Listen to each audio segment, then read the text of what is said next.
Ann Coulter is, of course, a best-selling author. You should get all of her books. Resistance is Futile is the latest. Get the book Demonic if you want to read about riots and mobs and the mentality of it. Also, get her column and make sure you check out her website, anncoulter.com. Lots of great stuff up there.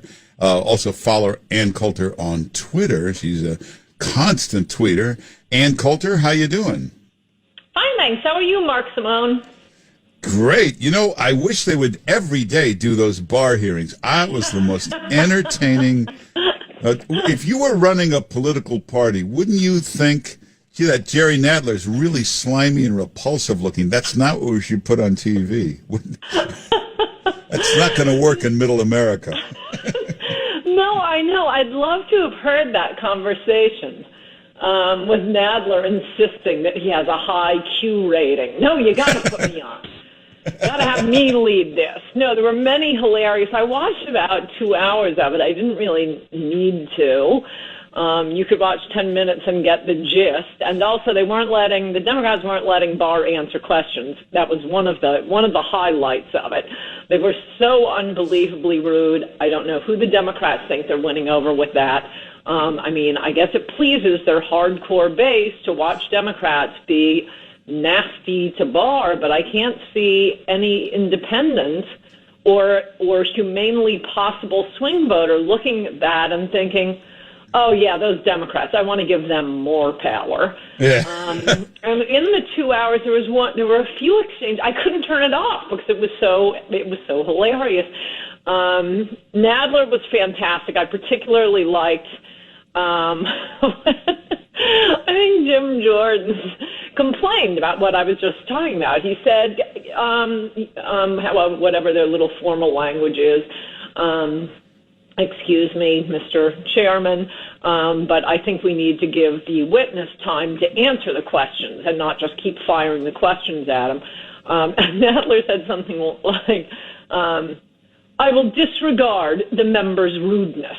Yeah. Oh, he goes, your rudeness is not recognized. That's it. Thank you. The rudeness is not recognized. Great.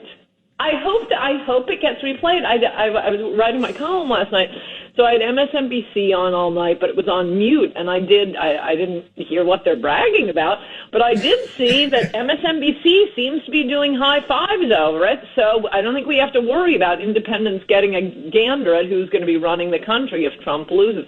I think I mentioned this to you last week. And they should know, the Democrats, by the way, right now at Trump headquarters, they are editing up that video. It is going to be used in 1 million TV commercials in the fall to take back the House. Yeah, I hope so. I've been sending around to some of my friends in the media business some of the clips I wish they would find for me, the ones that made me laugh the most. I've been pessimistic about Trump's reelection, as I think you know, or I've hinted at. But recently, it really is just like warp speed of my book. Resistance is Futile. It almost doesn't matter what Trump does. He would be better off, following Biden into the basement, just shutting up until the election, because it's the Democrats who are going to lose this for him. And yet again, a long time, 2016 Trump hater, and that's back when he was good and making all those great promises, and Jared wasn't running things. People who hated him back in 2016, I now have more of them saying to me, I hate Trump. I didn't vote for him in 2016. I watched that hearing today. I have to vote for Trump. I can't let these people run the country. No, and when Barr said, and Barr had been there 5 hours without a break, and he said, could we take a 5-minute break? And Nadler said, no! And Jim Jordan said, break. Joe Jordan said, it's a common courtesy every witness gets. And okay, listeners, so if you didn't see it, you got to just keep checking C-SPAN this weekend. Well, actually, they'll replay it. We have it on our webpage today. We have a bunch of highlights, the rudest moments of Jerry Nadler. So. Oh, that's great. Thank you, Mark Simone. Yeah, I'll send it to you. But, hey, the other thing, if you're the Democrats, putting Nadler on TV, he's a repulsive figure to the middle of America. The other thing is riots and mobs and, that van shows up and arrests this criminal who was destroying police cameras. People like that. Why would Democrats think that America doesn't want that to go on? Well, I've been thinking that. And one thing that sort of concerns me is they seem to be absolutely convinced that they are winning this election, taking back the House and taking back the Senate, and they just don't care. Because, wow, do I agree with you. They've thrown their lot in with Black Lives Matter and Antifa.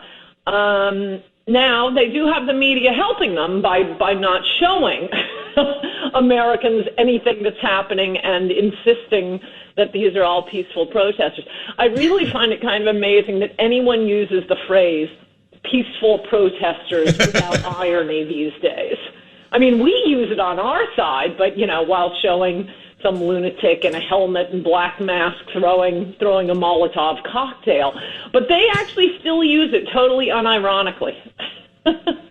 Well, you could not show it on TV, but anybody who lives in Manhattan or lives in New York or lives anywhere in New York City can walk around and see the streets now filled with junkies, with homeless, with protesters, with muggers, with 300 shootings last month. I wouldn't be surprised, I'm not kidding, if Donald Trump takes New York in the fall. People are disgusted here. They should be. And I again raise my demand that you get your friend Ray Kelly to run for mayor and save the city. Or anoint someone, find some other strong law and order candidate. I really think a strong Giuliani type could win, no matter how much the New York Times bashes the guy, and no matter what the polls show. New Yorkers can't be fooled. They know New York can be made safe, and this is madness. What's happened to New York? Absolutely insane. So how did this happen? How did we get stuck with Cuomo, de Blasio, and Schumer? Boy, here's a guy who really deserted us when we need him. He's nowhere to be found in all this chaos. Well, I've been predicting this for years. My book, Mugged, about racial demagoguery and crime, and a lot of it is the crimes throughout, for those of you who grew up in the New York area. The big showcase crimes through the 70s and 80s,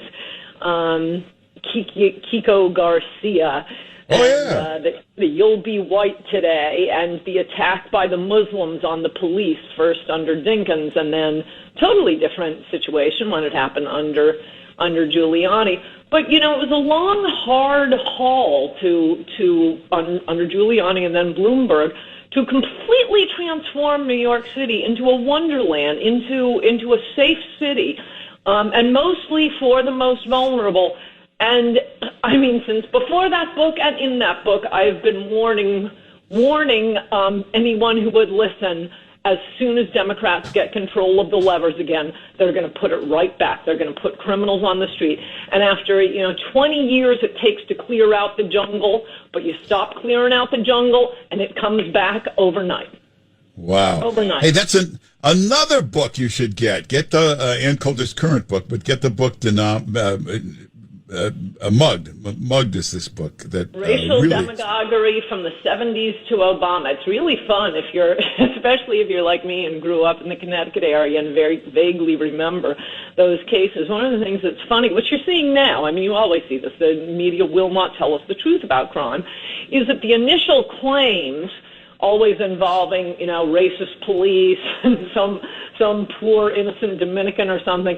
Those are all the headline stories. And then, weeks, maybe months later, the truth comes out, and that will be whispered, on a small item on page B18 as the media looks at its shoes. Well, so besides the other Ann Coulter books, get the book Mugged and go reread that. Also follow her on Twitter, Ann Coulter on Twitter. New website looks great, AnnCoulter.com. The new column comes out tonight. And Ann Coulter, thanks for being with us. Good to talk to you, Mark Simone. Bye-bye. All right, take care.